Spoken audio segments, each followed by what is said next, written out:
My name's Jeremy Huffstickler. I'm a biohacked human research test subject, but I thought I shared this video back in the when it was going on a few months back. But these corporate-backed communist domestic terrorist sleeper cell members were driving up on me in vehicles, but the front end of the vehicle would be busted up, and it'd be when I was walking away, they'd yell, "How can I give you this if you keep walking away?" And one day I was going through the trailer park, and I was on the office side, and a vehicle come from the other side, and dude yelled, "Jeremy!" And I turned around, I was like, that's Bobby White, the one from the Hope Home, the date rapist who puts half gram or gram of meth in unsuspecting women's drinks so he can loosen them up, take the virginity with his fingers. But anyways, he yelled, "How can I give you this if you keep walking away?" And he got ready to take off, but my friend Ashley, she's short, a little bitty, tiny thing, we call her a little bit, she went walking up to him and stopped him, but while he was pulled up there and the front of the car was busted, a piece of plastic fell off of it, like it just happened, like the front end just got smashed. But even whenever I turned around and started walking back, he took off real quick.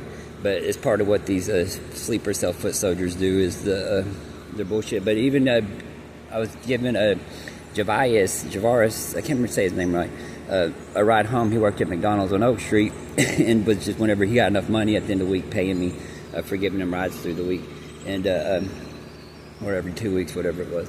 But we were going through the roundabouts even, and there'd be someone would be standing in the roundabout and yelling, "Jeremy, how can I give you this if you won't stop?" Like in the middle of the roundabout, and even had to tell him that's part of the domestic terrorist group members I was telling you about. But I've been offered vehicles before and told people just hold on to them.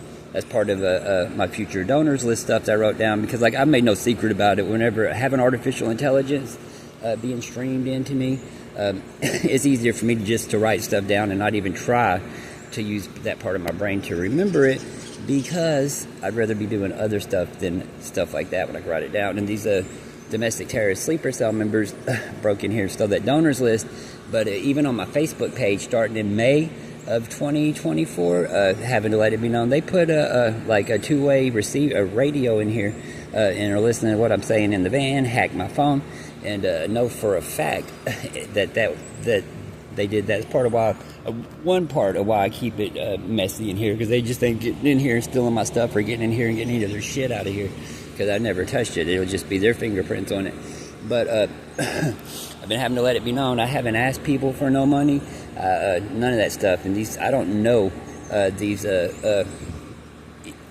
corporate-backed communist domestic terrorist sleeper cell members that are telling you any bullshit. It's straight theft by deception. Never worked for them. They never worked for me. Never sold them nothing. Some of them are mad. Like I said, the story about contacting the police department, and not just using electronic to contact multiple to let them know. These cameras in the bathroom at one point, and Erica Lund being harassed so viciously that she quit her job over it. But the truth's the truth, and all y'all that got scammed, the way the light of truth works is you gotta tell the truth.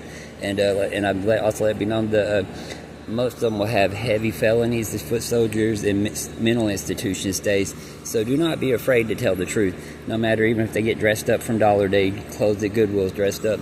Y'all tell the truth, and don't be anybody's victim. This is the war of good and evil that the preachers have preached about. We're in a turning point in human history. Oh yeah, my Facebook page, one of my Facebook pages will have all the stuff from May of 2024, and being over at the Eagle Suites, and Eva telling me that Steve Sheelan put a recording device in their vehicle so he could listen to them and make sure nothing happened to them, like they didn't get lost on their way to work. But the truth is, he put that in there to make sure they weren't going to the police department to say, "Hey, Steve's a con artist who's spending all of our money and all this stuff," and yada yada yada. Before finding out, Steve and Eva are a couple, and they're literally elderly abusing Touche. But anyways, all that stuff's Facebook, Twitter, X. But I ain't been on Facebook for over a year and a half. So if anyone's contacted you electronically, text, phone, anything, saying that they're me or represents me, take those messages to the police department, sheriff's department, FBI field office. They talk to you in dating or threatened you, police department, sheriff's department, FBI field office.